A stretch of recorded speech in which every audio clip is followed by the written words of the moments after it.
impact on me. We can go to, I never shall forget, 8th grade basketball. I had a coach. His name is Rodney Cooper, man. Shout out to Coach Coop from Detroit, Michigan.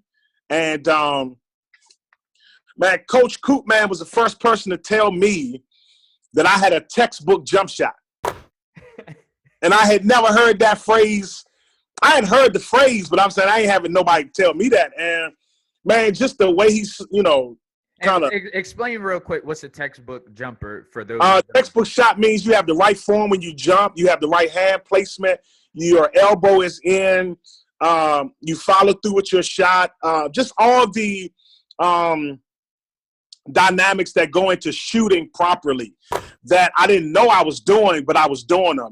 My dad was a D.C. player, played high school ball. He played college ball, you know what I mean? But nobody ever told me that. And so, going from him, man, I go to high school where I met you.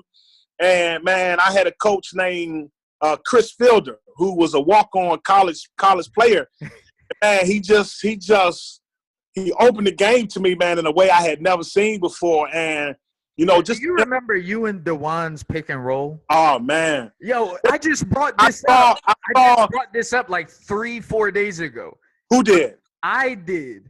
I was talking about, I said the two best pick and rolls I've ever seen in my life is Stockton and Malone. And I said DeJuan and Noah. Listen, I saw DeJuan last fall, probably, I want to say October. And, man, we caught up for about 10 minutes. Matter of fact, we saw each other because both of our sons were playing in a church league game at different games. And, man, we just talked about how, man, these kids ain't got the passion like we did. Man. We played the game like we was getting scouted or we was about to go to the NBA. And, what is the secret? We talked about that over the years, that connection. What is the secret of a pick and roll? In my opinion, I don't claim to be a basketball guru, but I know a little bit about the game. I think the key to pick and roll, in my opinion, is first off the court connection.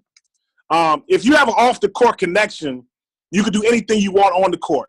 If you can connect in ways that are secret and germane to two players, man, you can do anything you want on the court. And so for me and DeJuan, I had known the guy since, first grade?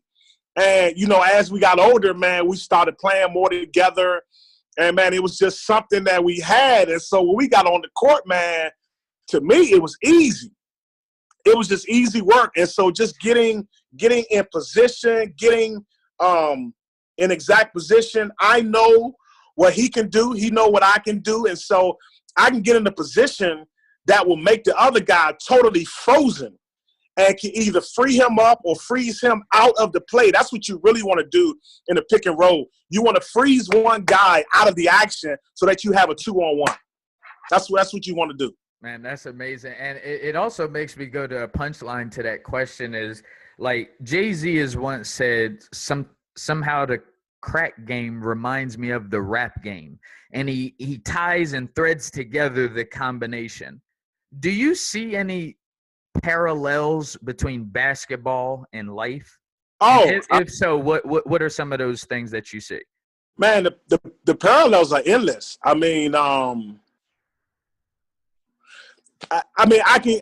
can speak of right now. I'm coaching 3 through 5th graders.